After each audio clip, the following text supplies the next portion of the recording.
Hello, good evening friend. ಮಸಾಲೆ ನೀರು ಮಾಡ್ತಾಯಿದ್ದೇನೆ ನಾನು.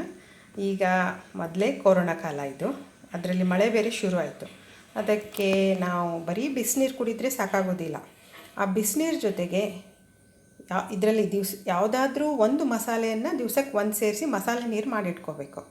ಫಾರ್ ಎಕ್ಸಾಂಪಲ್ ಅಂದರೆ ಇದು ತುಳಸಿ. ಒಂದು ಇಡೀ ಪಾತ್ರೆಗೆ ಅವತ್ತು ಒಂದಿನ ಬರೀ ತುಳಸಿ ಒಂದೇ ಹಾಕಿದರೆ ಸಾಕು. ಇಡೀ ದಿನ ತುಳಸಿ ನೀರು ಕುಡಿ. ತುಳಸಿ ಗೊತ್ತಿದೆ ನಿಮಗೆ, ಕೆಮ್ಮು ನೆಗಡಿ ಅದ್ಯಾವುದು ಬರೋದೇ ಇಲ್ಲ ತುಳಸಿ ನೀರು ಕುಡಿಯೋದ್ರಿಂದ. ಆಮೇಲೆ ಇದು ಆಮೇಲೆ ಇದು ಲೆಮನ್ ಗ್ರಾಸ್, ಟೀ ಸೊಪ್ಪು ಎಲ್ಲ ನೀವು ಒಂಚೂರು ಹಾಕಿ ಒಂದು ಪಾತ್ರೆ ನೀರಿಗೆ ಒಂದು ಸ್ವಲ್ಪ ಹಾಕಿ ಕುದಿಸಿಟ್ಕೊಂಡು ನೋಡಿ. ಇಡೀ ದಿನ ಆ ನೀರನ್ನು ಕುಡಿತಾ ಇದ್ದರೆ ಅದಕ್ಕೂ ಸಹ ತುಂಬ ತಲೆನೋವು, ಮೈಕೈ ನೋವು ಅಂಥದ್ದೆಲ್ಲ ಬರುವುದಿಲ್ಲ. ಆಮೇಲೆ ಇದು ಜೀರಿಗೆ ನೀರು, ಸೊಂಪು, ಬಡೆ ಸೊಂಪು, ಹಾಗೆ ಏಲಕ್ಕಿ ಸಹ ಮಧ್ಯಕ್ಕೊಂದಿನ ಯಾವತ್ತೋ ಒಂದಿನ ಏಲಕ್ಕಿ ನೀರು ಮಾಡಿಟ್ಕೋಬೋದು. ಏಲಕ್ಕಿಗೂ ತುಂಬ ಗುಣಧರ್ಮ ಇದೆ. ಹೀಗೆ ಇದು ಓಂ ಕಾಳು, ಅಜ್ವಾನ್, ಇದು ದಾಲ್ಚಿನ್ನಿ, ಚಕ್ಕೆ ನೀರು, ಲವಂಗದ ನೀರು. ಇದೆಲ್ಲ ಚಕ್ಕೆ, ಲವಂಗ ಆಗಿರ್ಬೋದು, ಆಮೇಲೆ ಜೀರಿಗೆ ಆಗಿರ್ಬೋದು, ತುಳಸಿ ಆಗಿರ್ಬೋದು, ಇದೆಲ್ಲ ನಮಗೆ ಇಮ್ಯುನಿಟಿಯನ್ನು ನಿಧಾನವಾಗಿ ಹೆಚ್ಚು ಮಾಡ್ತಾ ಹೋಗುತ್ತೆ. ಬರೀ ನೀರಂತ ನಾವು ಬರೀ ಫ್ಲೇವರ್ಡ್ ನೀರಲ್ಲ, ನಿಧಾನವಾಗಿ ನಮಗೆ ರೋಗ ನಿರೋಧಕ ಶಕ್ತಿಯನ್ನು ತಂದುಕೊಡ್ತದೆ. ಯಾಕಂದರೆ ಈಗ ನಾವು ತುಂಬ ಕಾಳಜಿ ವಹಿಸಬೇಕಾಗಿದೆ. ಎಲ್ಲಿ ನೋಡಿದರೂ ಕೊರೋನಾ. ಹಾಗೆ ನನಗೆ ಗೊತ್ತಿರೋದನ್ನು ನಾನು ನಿಮಗೆ ಶೇರ್ ಮಾಡಬೇಕು ಅನ್ನಿಸ್ತಾ ಇದೆ. ಯಾಕಂದರೆ ಶೇರಿಂಗ್ ಈಸ್ ಕೇರಿಂಗ್. ಅದು ನಾನು ಒಬ್ಬಳೇ ಮಾಡ್ಕೊಂಡು ಕುಡಿದ್ರೆ ನನಗೇನು, ನಮ್ಮ ಫ್ರೆಂಡ್ಸು ಅಥವಾ ಆತ್ಮೀಯರು, ಬಂಧು ಬಳಗ ಎಲ್ರಿಗೂ ಗೊತ್ತಾಗಬೇಕು, ಎಲ್ಲರೂ ಅದನ್ನು ಉಪಯೋಗ ಆಗಬೇಕು. ಏನೇ ಸ್ವಲ್ಪ ಮಾಹಿತಿ ನಮ್ಗೆ ಗೊತ್ತಿರೋದನ್ನು ಶೇರ್ ಮಾಡೋದ್ರಿಂದ ಅದರಲ್ಲಿರೋ ಖುಷಿನೇ ಬೇರೆ. ಹಾಗೆ ನಾವು ಇದೊಂದು ಕೊರೋನಾ ಇದರಿಂದ ಪಾರಾಗಬೇಕು, ಎಲ್ಲರಿಗೂ ದೇವರ ಆರೋಗ್ಯ ಕೊಡಬೇಕು, ಎಲ್ಲರೂ ಸುಖಕರವಾಗಿ ನೆಮ್ಮದಿಯಾಗಿರಬೇಕಂತ ನಾನು ಕೇಳ್ಕೊಳ್ತಾ ಇದ್ದೇನೆ. ಮೊದಲು ನಾನಿಲ್ಲಿ ಒಂದು ಕೆಟ್ಲು ಇಟ್ಕೊಂಡಿದ್ದೇನೆ. ಕೆಟ್ಲಲ್ಲಿ ಸ್ವಲ್ಪ ನೀರು ಮಾಡಿ, ಇದನ್ನೇನು ನಿಮಗೆ ಮಾಡಿ ಡೆಮಾನ್ಸ್ಟ್ರೇಷನ್ ಏನು ಬೇಕಾಗಿಲ್ಲ, ಬಟ್ ತೋರಿಸ್ತಾ ಇದ್ದೇನೆ. ಈಗ ನಾನೊಂದೆರಡು ತುಳಸಿ ಹಾಕ್ತೇನೆ. ಜಸ್ಟ್ ತುಳಸಿ ಹಾಕಿ ಕೆಟಲ್ಲಿಗೆ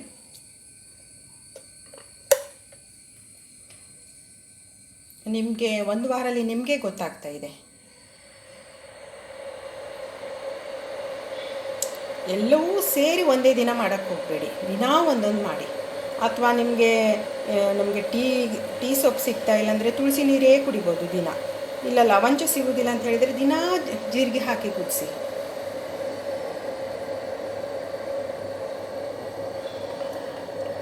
ನಾನು ಇದೊಂದು ದೊಡ್ಡ ಪಾತ್ರೆ ನೋಡಿ, ಇಂಥದ್ದೊಂದು ದೊಡ್ಡ ಪಾತ್ರೆಯಲ್ಲಿ ಆಕ್ವಾಗಾರ್ಡಿಂದ ನೀರು ತೆಗೆದು ಒಂದು ತುಳಸಿನೋ ಸಾಕು,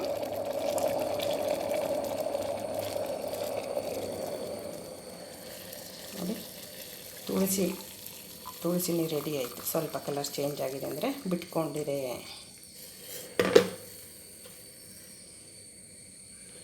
ತುಳಸಿ ನೀರು ರೆಡಿ ಆಯಿತು. ಈಗ ಜೀರಿಗೆ ಹಾಕ್ಕೊಳ್ಳೋಣ. ಜೀರಿಗೆ ಹಾಕ್ತೇನೆ. ಪಾತ್ರೆಯಲ್ಲಿ ಮಾಡಿಕೊಂಡ್ರೆ ಸಾಕು. ನಿಮಗೆ ಆವಾಗವಾಗ ಬಿಸಿನೀರು ಬಿಸಿ ಕುಡಿಬೇಕಂತಿದ್ರೆ ಕೆಟಲಿಗೆ ಹಾಕೊಂಡು ಕುಡಿಬೋದು. ನಾನು ಕಾಣಲಿ ಅಂತೇಳಿ ಮೇಲಿಂದ ಲಿಡ್ ಓಪನ್ ಮಾಡಿದ್ದೇನೆ.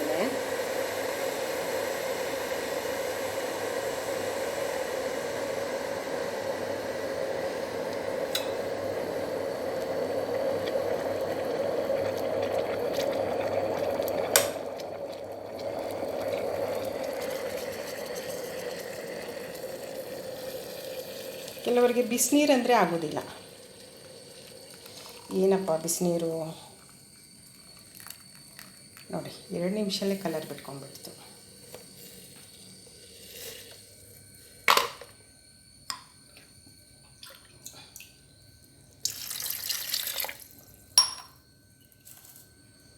ಲೆಮನ್ ಟೀ ಗ್ರಾಸ್ ಹಾಕುವ.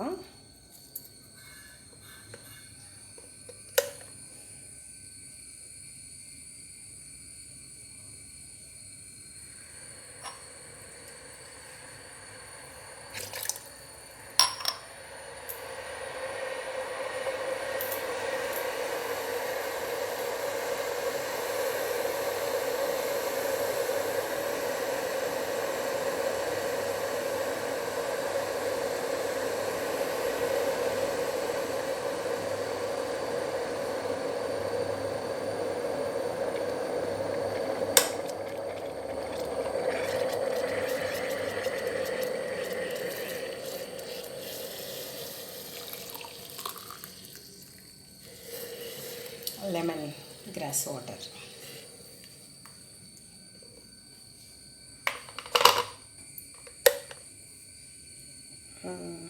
ಲವಂಚ ಹಾಕೊಳ್ಳೋಣ. ಲವಂಚ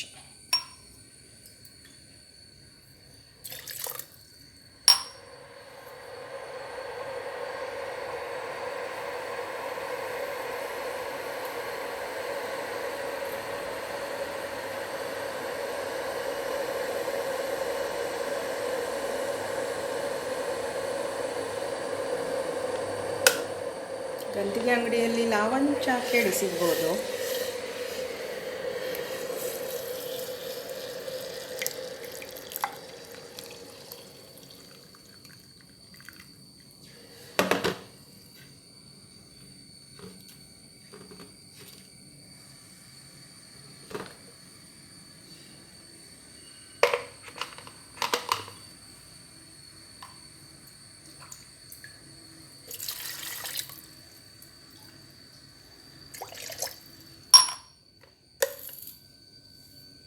ಈಗ ಸೋಂಪು ಹಾಕ್ಕೊಳ್ತಾ ಇದ್ದೀನಿ, ಬಡೆ ಸೋಂಪು.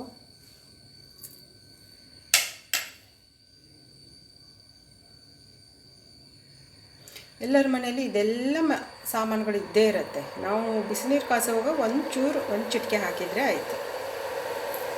ಅದನ್ನು ಹ್ಯಾಬಿಟ್ ಮಾಡಿ ಇಟ್ಕೋಬೇಕಷ್ಟೇ, ಹ್ಯಾಬಿಟ್ ಮಾಡ್ಕೋಬೇಕು.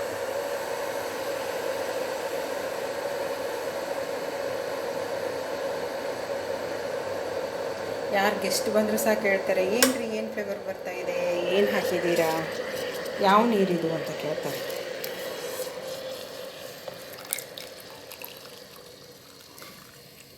ಸೋಂಪು ನೀರು. ಈಗ ಚಕ್ಕೆ ಹಾಕ್ಕೊಳ್ಳೋಣ. ಚಕ್ಕೆ ಹಾಕ್ಕೊಂಡಿದ್ದೆ.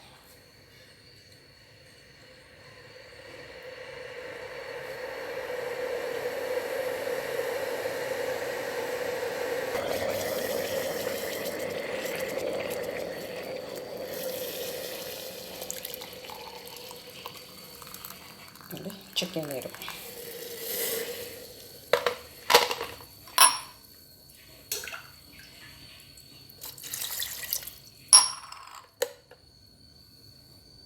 ಈಗ ಲವಂಗ ಹಾಕ್ಕೊಳ್ಳೋಣ.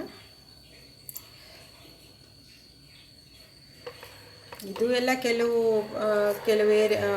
ಊರುಗಳಲ್ಲಿ ಇದರಲ್ಲಿ ಬಾಣಂತಿಯರಿಗೆ ಕೊಡ್ತಾರೆ ಲವಂಗದ ನೀರು, ಬಡೆ ಸೊಪ್ಪು ನೀರು. ಮೋಷನ್ ಎಲ್ಲ ಸರಿಯಾಗಲಿಕ್ಕೆ ಬಡೆ ಸೊಪ್ಪು ನೀರು ಕುಡಿಸ್ತಾರೆ. ಆಮೇಲೆ ಲವಂಗದ ನೀರು ಕೊಡ್ತಾರೆ, ಬಾಡಿಯಲ್ಲಿ ಹೀಟ್ ರಿಲೀಸ್ ಆಗಿದೆ ಅಂತ ಹೇಳಿ.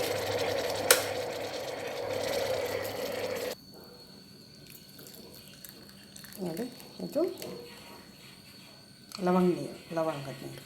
ಎಲ್ಲವೂ ಕಲರ್ ಬಿಟ್ಕೊಳುತ್ತೆ. ಸ್ವಲ್ಪ ಇಮಿಡಿಯೇಟ್ ಬಣ್ಣ ಚೇಂಜ್ ಆಗುತ್ತೆ ನೀರಿಂದು. ಇನ್ನು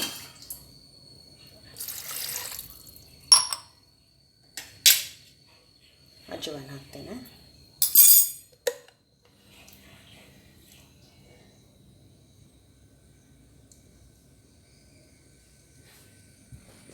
ನೋಡಿ ನೋಡಿ,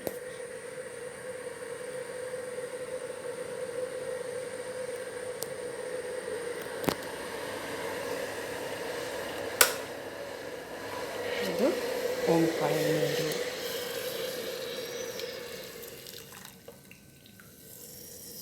ಓಂಕಾಯಿ ನೀರು. ಈಗ ಏಲಕ್ಕಿ ಹಾಕ್ತೇನೆ. ಏಲಕ್ಕಿ ಹಾಕಿದೆ.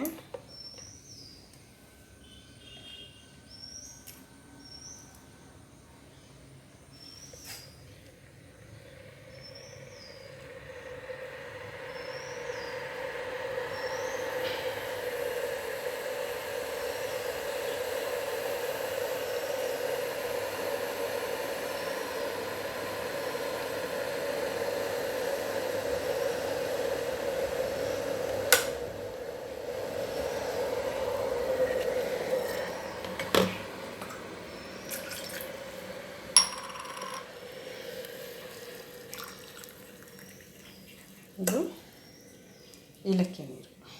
ನೋಡಿ, ದಿವಸ ಸ್ವಲ್ಪ ಕಲರ್ ಚೇಂಜ್ ಆಯಿತು. ಇರಲ್ಲ ಫ್ರೆಂಡ್ಸ್, ನಾನು ನಿಮಗೆ ಇವತ್ತು ಬೇರೆ ಬೇರೆ ಬಿಸಿನೀರನ್ನು ತೋರಿಸ್ತಾ ಇದ್ದೇನೆ. ನೋಡಿ, 7, 8, 9 ಬಗೆ ಬಿಸಿನೀರು ಮಾಡ್ಕೊಂಡಿದ್ದೇನೆ. ನೀವು ಇದೇ ಥರ ನಿಮ್ಮ ಮನೆಯಲ್ಲಿ ದಯವಿಟ್ಟು ಬಿಸಿನೀರು ಮಾಡಿಕೊಂಡು ಕೊರೋನಾ ಹೋಗುವವರೆಗಾದರೂ, ಮಳೆಗಾಲ ಮುಗಿಯುವವರೆಗಾದರೂ ನಿಮ್ಮ ಮನೆಯಲ್ಲಿ ಸಣ್ಣ ಮಕ್ಕಳಿದ್ದರೆ, ವಯಸ್ಸಾದವರಿದ್ದರೆ ಇಂಥ ನೀರನ್ನು ಕುಡಿಸ್ತಾ ಬನ್ನಿ. ಮತ್ತು ಇನ್ನೊಂದು, ಇದು ಕಾಪರ್ ಜಗ್ ಎಲ್ಲರ ಮನೇಲಿ ಇರುತ್ತೆ. ಎಲ್ಲರೂ ನೀರು ತುಂಬಿಟ್ಕೊಳ್ತಾರೆ. ಕೆಲವರು ಏನು ಮಾಡ್ತಾರೆ, ಇವತ್ತು ತುಂಬಿಟ್ಟು ಹಾಗೆ ಬೆಳಗ್ಗೆ ತುಂಬಿಟ್ಟು ಹಾಗೆ ಕುಡಿಯೋದಕ್ಕೆ ಶುರು ಮಾಡಿಬಿಡ್ತಾರೆ. ಆದರೆ ಅದು 24 hours ಚಾರ್ಜ್ ಆಗಬೇಕು. ನಾನು ಇವತ್ತು ರಾತ್ರಿ ನೀರು ಹಾಕಿಬಿಟ್ರೆ ನಾಳೆ ಸಂಜೆವರೆಗೆಯಿಂದ ಅದನ್ನು ಕುಡಿಯೋಕ್ಕೆ ಶುರು ಮಾಡಬೇಕು. ಅಥವಾ ಇವತ್ತು ಬೆಳಗ್ಗೆ ನೀರು ಹಾಕಿಟ್ರೆ ನಾಳೆ ಬೆಳಗ್ಗೆಯಿಂದ ಆ ನೀರನ್ನು ಕುಡಿಯೋದಕ್ಕೆ ಶುರು ಮಾಡಬೇಕು. ಆವಾಗಲೇ ಅದರದ್ದು ಕಾಪರ್ ಪ್ರಾಪರ್ಟಿ ಎಲ್ಲ ನೀರಿಗೆ ಬಿಟ್ಕೊಂಡಿರುತ್ತೆ. ಇಲ್ಲ ಅಂದರೆ ಉಪಯೋಗ ಆಗಲ್ಲ. ಮತ್ತು ಕಾಪರಲ್ಲಿ ನೀರು ಕುಡಿಯೋದ್ರಿಂದ BP ಎಲ್ಲ ಕಂಟ್ರೋಲಿಗೆ ಬರುತ್ತೆ. BP ನಾರ್ಮಲ್ ಆಗಿರುತ್ತೆ. ಮತ್ತು ಇದು ಬೆಳ್ಳಿ ಬಟ್ಲು ಎಲ್ಲರ ಮನೇಲಿ ಇರುತ್ತೆ. ನಾವೇನು ಮಾಡ್ತೀವಿ, ಒಳಗಡೆ ಇಟ್ಬಿಟ್ಟಿರ್ತೇವೆ. ಬಟ್ ಇಂಥ ಟೈಮಲ್ಲೇ ಅದನ್ನು ಯೂಸ್ ಮಾಡಬೇಕು.